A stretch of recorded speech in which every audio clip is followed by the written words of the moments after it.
Welcome to Let Me Fix This. Enjoy the video. In this video, I will explain how to connect the Willow app to your TV.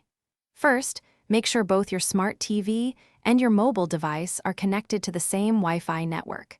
This is a crucial first step for seamless communication. Next, download the Willow TV app directly onto your smart TV from its app store.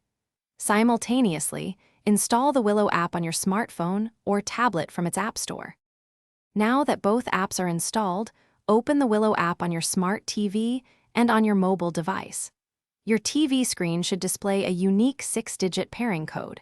This code acts as a secure handshake between your devices.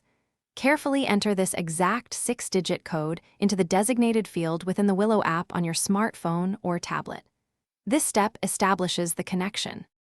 With your devices paired, you can now browse and select your desired live or on-demand content directly within the Willow mobile app.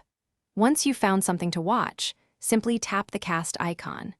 This icon typically looks like a small TV screen with a Wi-Fi signal. A list of available devices will appear. Select your connected smart TV from this list to begin casting. If you encounter any connection issues, a simple restart of both your TV and mobile device often resolves them. Always check for updates for the Willow app on both your TV and smartphone to ensure you have the latest features and bug fixes. Finally, a strong and stable Wi-Fi signal is essential for optimal streaming quality, preventing buffering and interruptions. Thanks for watching. If you found this helpful, don't forget to like and subscribe.